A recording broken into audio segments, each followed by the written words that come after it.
தேவனே, இந்த நாளை காண செய்த உமது கிருபைக்காக உமக்கு நன்றி செலுத்துகிறோம் ஐயா. இப்பொழுதும் நாங்கள் வாசிக்கவும் கேட்கவும் போகிற அந்த வசனங்களை உடைய கரங்களில் ஒப்படைக்கிறோம். இந்த வசனங்களின் மூலியமாய் நீர் எப்படி எங்களோடு பேச விரும்புகிறீரோ நீர் பேசும். உம்முடைய வசனங்கள் எங்கள் இருதயத்தை புடமிட்டு உமக்கென்று எங்களை அர்ப்பணிக்க நீர் கிருபையை தந்து காத்துக்கொள்ள முடியும். எம்மி கொண்ட ரட்சகருமாகிய இயேசுவின் நாமத்தில் ஜெபிக்கிறேன் பிதாவே. ஆமேன், ஆமேன். நீதிமொழிகள் 17ஆம் அதிகாரம். சண்டையோடு கூடிய வீடு நிறைந்த கொழுமையான பதார்த்தங்களை பார்க்கிறோம். அமெரிக்கையோடு சாப்பிடும் வெறும் துணிக்கையே நன்மை. புத்தியுள்ள வேலைக்காரன் லச்சை உண்டாக்குகிற புத்திரனை ஆண்டு சகோதரருக்குள்ள சுதந்திரத்தை பங்கடைப்பான். வெள்ளியை குகையும் பொன்னை புடமும் சோதிக்கும். இருதயங்களை சோதிக்கிறவரோ கர்த்தர்.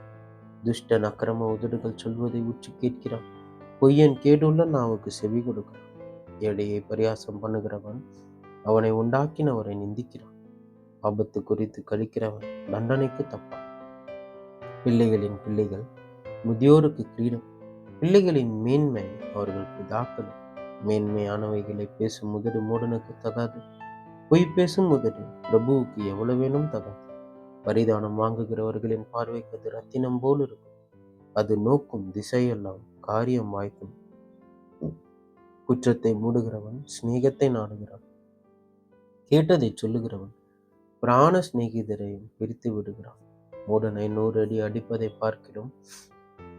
புத்திமானை வாயினால் கண்டிப்பது அதிகமாய் வரும். துஷ்டன் கலகத்தையே தேடுகிறான். குரூர தூதன் அவனுக்கு விரோதமாக அனுப்பப்படும். தன் மதிக்கேட்டில் திரியும் மதியனனுக்கு எதிர்படுவதை பார்க்கிலும் குட்டிகளை பறிக்கொடுத்த கரடிக்கு எதிர்படுவது வாசி. நன்மைக்கு தீமை செய்கிறவன் எவனோ அவன் வீட்டை விட்டு தீமை நீங்காது. சண்டையின் ஆரம்பம் மதகை திறந்து விடுகிறது போல் இருக்கும். ஆதலால் விவாதம் எழும்பும் முன் அதை விட்டுவிடு. துன்மார்க்கனை நீதிமான் ஆக்குகிறவனும் நீதிமானை குற்றவாளி ஆக்குகிறவனும் ஆகிய இவ்விருவரும் கர்த்தருக்கு அருவருப்பானவர்கள். ஞானத்தை கொல்லும்படி மூடன் கையில் ரொக்கம் எண்ணத்திற்கு அதன் மேல் அவனுக்கு மனமில்லையே. சிநேகிதன் எல்லா காலத்திலும் சிநேகிப்பான். இடுக்கணில் உதவவே சகோதரன் பிறந்திருப்பான். புத்தியினன் தன் சிநேகிதனுக்கு முன்பாக கையெடுத்து கொடுத்து பிணைப்படுகிறான். வாது பிரியன் பாதக பிரியன். தன் வாசலை உயர்த்தி கட்டுகிறவன் அழிவை நாடுகிறான். மாறுபாடான இருதயமுள்ளவன் நன்மையை கண்டடைவதில்லை. புரட்டு நாவுள்ளவன் தீமையில் விழுவான். மூட புத்திரனை பெறுகிறவன் தனக்கு சஞ்சலம் உண்டாக அவனை பெறுகிறான். மதியினனுடைய தகப்பனுக்கு மகிழ்ச்சி இல்லை. மனமகிழ்ச்சி நல்ல ஔஷதம். ஒடிந்த ஆவியோ எலும்புகளை உலரப்படும். துன்மார்க்கன் நீதியின் வழியை புரட்ட மடியில் உள்ள பரிதானத்தை வாங்குகிறான். ஞானம் புத்திமானுக்கு முன்பாக இருக்கும். மூடனுக்கு கண்களோ பூமியின் கடையாந்திரங்களில் செல்லும். மூட புத்திரன் தன் பிதாவுக்கு செழிப்பும் தன்னை பெற்றவர்களுக்கு கசப்புமானவன்.